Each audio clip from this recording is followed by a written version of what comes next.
BJP के साथ negotiate किया जाएगा कि अमित शाह और मोदी इन दोनों को हटाया जाए। उसके बाद प्रधानमंत्री ये बनाएंगे अपनी तरफ से पप्पू को, और पप्पू चलाएगा बीजेपी की 200 से ऊपर जो सांसद होंगे उन्हें पप्पू चलाएगा।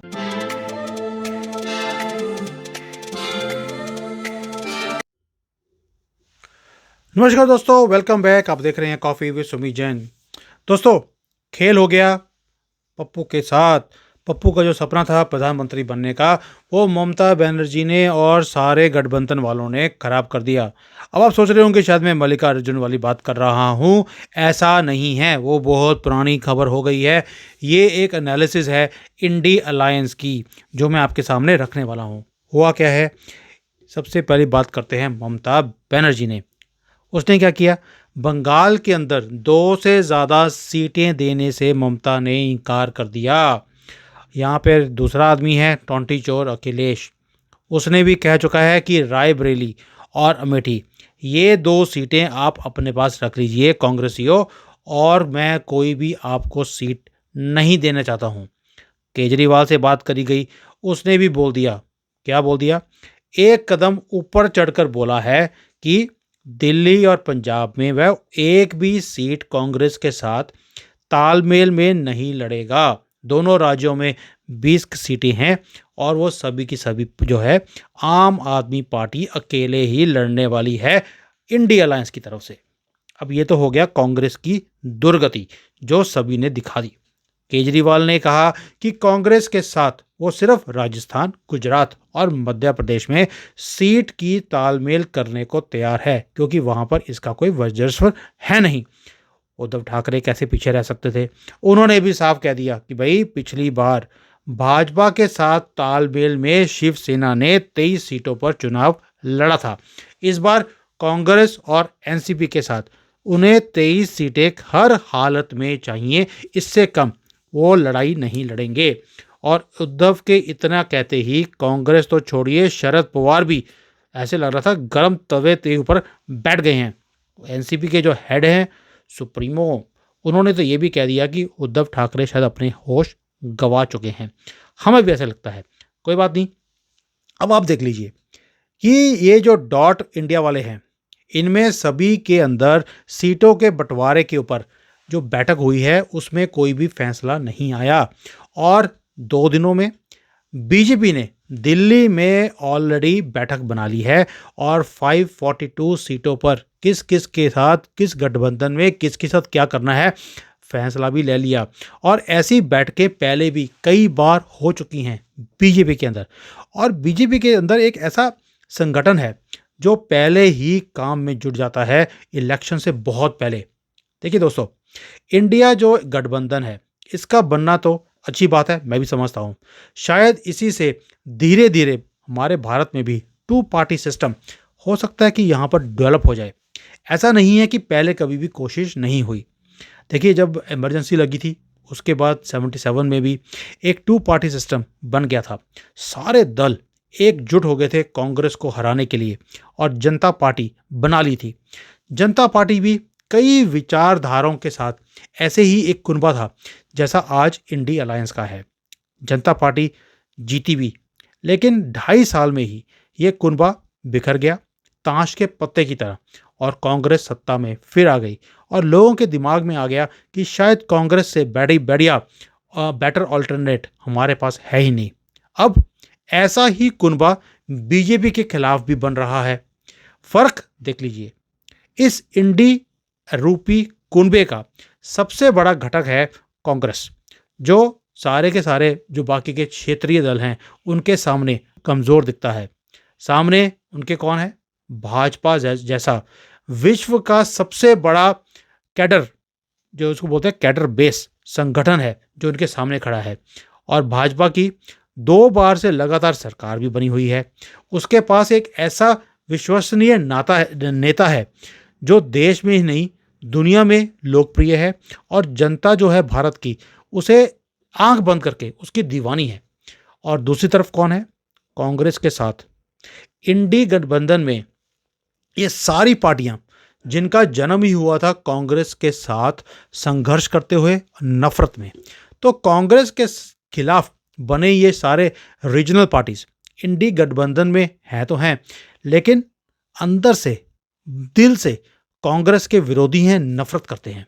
इसीलिए सपा हो, आम आदमी पार्टी हो, ममता हो, कांग्रेस के प्रति इनका जो ये गुस्सा है या इनकी नफरत है वो सामने आई जाती है, छुप नहीं सकती। और आपने हर बैठक में देखा होगा, कांग्रेसियों को ये हर एक की कोशिश होती है कि कांग्रेस का ये गंदी फैमिली के जो लोग हैं इन्हें साइड पे किया जाए, लेकिन हमेशा ही उम्र का लिहाज किया जाता है, सोनिया गंदगी का, और उसे पोल डांसिंग की पोजीशन, पोल डांसिंग कह दिया, बल्कि सेंटर की जो पोजीशन होती है वो उसे दी जाती है और बाकी सारी पार्टीज साइड पर खड़ी होती हैं, जबकि सारे सेंटर स्टेज लेने के लिए अपनी अपनी कोशिशें जारी रख रहे हैं। इसीलिए जो इंडी गठबंधन है इसमें शामिल एक दल ने सीटों की स्थिति अपनी ओर से अभी भी उजागर नहीं करी है। सबने बोला अपने अपने एरियाज में हम किसी के साथ शेयरिंग नहीं करेंगे, और इन्होंने अपना इंटरनल काम करना शुरू कर दिया। ये तो होगी न्यूज़ जो मैं आपके साथ शेयर कर रहा हूँ। अब मैं दूसरी बात बताता हूँ कि इनका अपना प्लान क्या है। इनका प्लान ये है कि कांग्रेस को साइडलाइन किया जाए, क्योंकि कांग्रेस में सोनिया गांधी अपने बेटे राहुल गांधी को साइड पे करना ही नहीं चाहती। वो चाहती है कि सेंटर स्टेज मेरे बेटे को ही मिले। अब जहाँ जहाँ पप्पू जाता है वहाँ वहाँ बीजेपी जीतनी शुरू हो जाती है और सारे गठबंधन फेल हो जाते हैं, क्योंकि वो खुद भी एक फेलियर है, हम सब जानते हैं। अब होता क्या है, इन्होंने प्लान कर दिया कि पप्पू को साइडलाइन करो। पप्पू को साइडलाइन करने के बाद खड़गे, जो उनको खड़ा कर दिया गया है, इसलिए नाम खड़गे है। तो खड़गे जी को खड़ा किया है कि भाई तुम हमारे प्रधानमंत्री के चेहरे हो।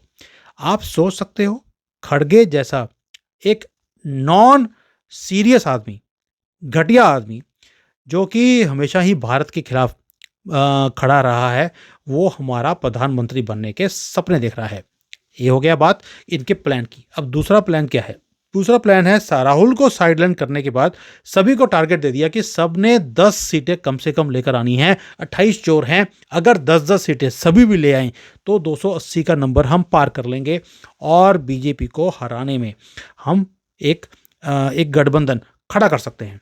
इनकी कोशिश है कि किसी तरीके से मोदी जी के पास 200-220 से ज़्यादा सीटें नहीं आएं, ताकि वो 50-60 सीटों से शॉर्ट रहें। और ये जो 50-60 सीटें हैं ये हम ऑफर करेंगे अपनी तरफ से। नेगोशिएट करने के बाद बड़ी बड़ी मिनिस्ट्रियां ये अपने हाथ में लेंगे, ऑपोजिशन वाले मोदी जी के साथ नेगोशिएट करेंगे। सॉरी, मोदी जी से के साथ नेगोशिएट नहीं किया जाएगा, बीजेपी के साथ नेगोशिएट किया जाएगा कि अमित शाह और मोदी इन दोनों को हटाया जाए। उसके बाद प्रधानमंत्री ये बनाएंगे अपनी तरफ से पप्पू को, और पप्पू चलाएगा बीजेपी की 200 से ऊपर जो सांसद होंगे उन्हें पप्पू चलाएगा। ये है इनका प्लान जो इन्होंने अभी अभी उजागर किया है, जो मैं आपके साथ शेयर कर रहा हूँ। अब आप देखिए, प्लान इनका ये है कि ममता बनर्जी एंड ऑल को लगता है कि 2024 तो हमारे हाथ से चला गया, इसलिए पप्पू का जो ये सपना है प्रधानमंत्री बनने का, वो हम कैसे खराब करेंगे। और इन सब ने एक प्लान बना लिया कि अगर कांग्रेस के पास 10-15 सीटें ही आई और कोई भी और पार्टी 20-25 सीटें 50 सीटें ले गई कोई भी, तो ये कांग्रेस को पीछे कर देंगे और खुद प्रधानमंत्री बन जाएंगे। दैट मीन्स केजरीवाल आपका प्रधानमंत्री बनने का सपना देख रहा है। उधर ममता बनर्जी ने गुंडागर्दी पूरी शुरू कर दी है बंगाल के अंदर। जितने भी कार्यकर्ता हैं बीजेपी के, उन्हें मारा जाता है, उन्हें अपनी कैंपेनिंग नहीं करने दिया जाता, और वहाँ पर गुंडागर्दी पूरे चरम सीमा के ऊपर है। टोंटी चोर अभी कुछ नहीं कर पा रहा यूपी के अंदर, क्योंकि योगी जी की सरकार है। उन्हें भी पता है कि अगर मैंने अपनी आवाज़ उठाई तो वही हाल होगा जो विकास दुबे का हुआ था। देखिए, एनकाउंटर तो होते रहते हैं उग्रवादियों के, तो ये चक्कर है जिसके कारण वो चुप है। लेकिन प्रधानमंत्री के सपने नीतीश कुमार भी देख रहा है, केजरीवाल भी देख रहा है। उद्धव ठाकरे तो हमेशा ही चीफ मिनिस्टर के बाद प्रधानमंत्री बनने के सपने देखता था, क्योंकि किंग मेकर जो है। तो ये मैंने आपको नटशेल में बता दिया कि कैसे इनका जो गठबंधन है, कैसे सीटें ना देने का प्लान इन्होंने कर दिया है कांग्रेस के साथ। कांग्रेस की ऐसी दुर्गति होगी एक दिन, हमने कभी सोचा नहीं था। और दोस्तों, अब इनकी दुर्गति परमानेंटली करने का तरीका आपके हाथ में है। 2024 में 10 से कम सीटें आप कांग्रेस को अगर लेकर आ गए, आप समझ लीजिए आपने अपना देश आज़ाद उसी दिन करवा लिया जिस दिन आपने इनको ज़ीरो कर दिया, कांग्रेस और कांग्रेस की पार्टी को और एक गंदी फैमिली को। और ये देश इंडिया से भारत बनने से कोई भी उसके बाद रोक नहीं सकता। मैटर आपके हाथ में है। जय Hind, Vande Mataram. Hi there. If you liked the video, please don't forget to smash the like button, subscribe to our channel, and activate the bell icon so that you receive all notifications whenever we upload a new video. Thanks for watching.